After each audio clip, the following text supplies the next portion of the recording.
Hi అండి, అందరికీ నమస్తే. Welcome back to my channel. ఈరోజు మన చరణ్స్ కిచెన్లో అల్లం పేస్టు ఎలా వేసుకోవాలో చూపిస్తానండి. ఇది 3 నెలల పాటు ఫ్రిడ్జ్లో పెట్టకపోయినా నిల్వ ఉంటుంది.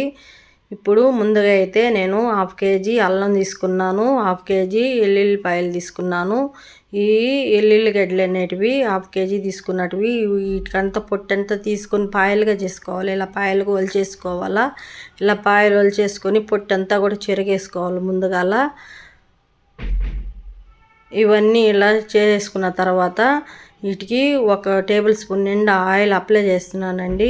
ఆయిల్ అప్లై చేసి ఎండలో పెడితే పొట్టు అనేది ఈజీగా వస్తుంది, త్వరగా పొట్టు అనేది తీసేసుకోవచ్చు. ఇప్పుడు 3 గంటలన్నా ఎండలో పెట్టాలి వీటిని, అప్పుడే పొట్టు అనేది బాగా వస్తుంది. పక్కన ఎండలో పెట్టేసుకున్నాం. ఇప్పుడు అల్లం తీసుకున్నాం కదా, అల్లాన్ని కూడా ఎక్కువ వాటర్లోనే పెద్ద గిన్నెలు ఎక్కువ వాటర్ ఎక్కువ తీసుకొని బాగా కడగాలనేది అల్లం అనేది. ఎందుకంటే ఇది మట్టి ఎక్కువ ఉంటుంది అల్లానికి, మళ్ళీ ఇసుకుంటుంది. 4-5 సార్లైనా కడుక్కోవాలి అల్లం అనేది. ఇలా కడిగేసిన తర్వాత కూడా పొట్టిట్టు తీసేసుకొని మళ్ళీ కూడా కడుక్కోవాలండి అల్లాన్ని. ఇలా పొట్టు అంతా కూడా తీసేసుకొని స్పూన్తో అయితే ఈజీగా వస్తుంది. అల్లానికి పొట్టు ఇలా తీసేసుకుంటే బాగుంటుందండి. ఇప్పుడు సన్నగా కూడా కట్ చేసుకొని పక్కన పెట్టేసుకున్నాం.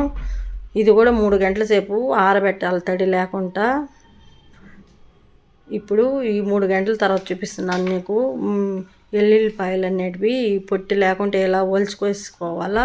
వీటికి పొట్టు అనేది చాలా వస్తుందండి. ముందుగా అయితే నేను 1/2 కేజీకి 3 పిడికిట్లు వచ్చాయి చూడండి పొట్టులు చేసిన తర్వాత. ఈ పొట్టు ఒలుచుకోవడం వల్ల అల్లం పేస్ట్ తుక్కుగా లేకుండా బాగా సాఫ్ట్గా మెత్తగా ఉంటుంది. ఇవి కూడా అల్లం అనేటిది తడి లేకుండా ఆరబెట్టాను 3 గంటలు. నిల్వ ఉంటుంది కాబట్టి పాడైపోతుంది తడి ఉన్నిందంటే. ఇప్పుడు అల్లం కొంచెం, ఎల్లుల్లిపాయలు కొంచెం వేసుకొని ఇవి మిక్సీ పట్టుకోవాలండి. ఇలా పట్టిన తర్వాత 1/2 టేబుల్ స్పూన్ వచ్చి సాల్ట్ వేస్తున్నాను, 1/2 టేబుల్ స్పూన్ వచ్చి పసుపు వేస్తున్నాను. సాల్ట్ తక్కువగానే వేసుకోండి, ఎందుకంటే మనము కర్రీలు వేసేటప్పుడు కొంచెం ఎక్కువ అయిందనుకో వేస్ట్ అయిపోతుంది కర్రీ అంతా కూడా. ఇప్పుడు మెత్తగా ఇలా మిక్సీ పట్టుకోవటమే. అంతా ఒక బౌల్లో పోసేసుకున్నాం. మిగతా కూడా అల్లం ఉంది కదండి, అల్లం వెల్లుల్లిపాయలు ఇలాగనే మెత్తగా అంతా కూడా పట్టుకొని ఇలా పెట్టుకున్నాం అనుకో, మనము లంచ్ బాక్స్లోకి త్వరగా కర్రీ చేయాలంటే 1/2 టేబుల్ స్పూన్ వేసుకొని కర్రీ తొందరగా చేసుకోవచ్చు అండి. ఇలా చేసి పెట్టుకున్నామంటే ఇప్పుడు అల్లము వెల్లుల్లిపాయలు కూడా కొంచెము రేట్ తక్కువ ఉన్నాయి కదా, అందుకనే నేను తీసుకొని ఈ ఫ్రిడ్జ్లో స్టోర్ చేసి పెట్టుకున్నామని ఇలా చేసుకుంటున్నాను. 1 టేబుల్ స్పూన్ నిండా ఆయిల్ పోసాను. ఆయిల్ కూడా అల్లం పేస్ట్కి బాగా కలిసేలాగా బాగా కలుపుకోవాలా. ఇలా కలిపి పెట్టుకుంటే ఆయిల్ వేసిన వల్ల మనం ఫ్రిడ్జ్లో పెట్టకపోయినా కూడా 3 నెలలు నిల్వ ఉంటుంది. ఇది చాలా రోజులు కూడా ఉంటుందండి ఆయిల్ వేయటం వల్ల. ఫ్రిడ్జ్లో పెట్టుకున్నా కూడా మనకి 6 నెలలు అట్ట కూడా నిల్వ ఉంటుంది, మనం వాడుకునే దాన్ని బట్టండి.